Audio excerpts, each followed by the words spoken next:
Амалсыз келін болған үйімнен бүкіл ауруды жұқтырып қайттым. Жасым 18-де. Осыдан 2 жыл бұрын дәл осы тамыз айының 9-ы күні өзім әлі жақсы танып үлгермеген 94-ші жылғы бала алып қашып, бір мезетте бір үйдің келіні атандым. Әке-шешем келіп алып қашқан баланың түр әлпетін, тұрмыс жағдайын көргенде сол мезетте алып кетер ме еді. Бірақ бағым ба сорым ба, кім білсін. Қуғыншыға ағам, әкемнің інісі мен жеңгем келіп мені қайтып келген қыз жаман, бізді ұятқа қалдырасың деп, сол үйде 2 көзімді мөлдіретіп тастап кетті. Міне, содан менің келіндік өмірім басталды. Небәрі 16 жасымда. Біз отбасымызда 5 адамбыз. Әкем, анам, мен және 2 інім. Ал мен келін болып түскен үйімде атам, енем, күйеуім, 3 қайным, 2 қайын сіңілім, мені қосқанда 9 адам тұрдық. Ондай адам көп ортаға үйренбеген соң ба, басында 1 ай қиналдым. Мақтанғаным емес, қолымнан тамақ жасау, қонақ күту бәрі келетін.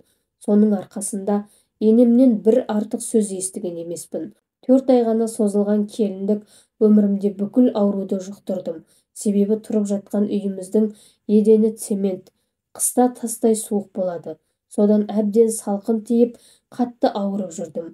Ауырғанымды ешкімге айтпайтынмын. Қорықтым ба әлде ақмақтығым ба? 4 айдың ішінде той, құдалық ештеңе болған жоқ. Тіпті есік ашып та барған жоқпыз. Қалың малымды да 2-ге бөліп берген. Оған да менің отбасым көз жұма қарады. Барған жерім ата-енем жаман емес еді. Бар мәселе күйеуімде болды. Үйге қонбау, ішіп келу, одан қалса мені ұруды шығарды. Қанша таяқ жесем де, көршілерден тіпті ата-енемнен ұялып, бөлмеде даусымды шығармай жылайтынмын. Анам телефонда сөйлескен сайын, күйеуіңді сыйла, қарсы сөйлеме, сіздікі дұрыс деп құтыл дейтін. Еш қарсы келген емеспін. Сіз деп сөйлейтінмін. Тек соның айтқанымен жүретінмін. 2 телефонымды сындырып, әжетханаға тастап жіберген. Оны сыйлағанымды, сіз деп сөйлегенімді міндет қылып жатқан жоқпын. Тек сонша қадірлеген күйеуім менен не жамандық көргенін түсіне алмадым. Соңғы таяқ жегенімде шыдамай анама хабарласып бәрін айтып, алып кетуін өтіндім. Содан бері екеуміз 2 жақта жүргенімізге 1 жыл 8 ай болыпты. Еркек болып 1 рет болсын кешірім сұрап хабарласқан емес. Сонша уақыт ішінде оқуға түсіп, қазір фельдшер мамандығы бойынша 2-ші курсқа өттім.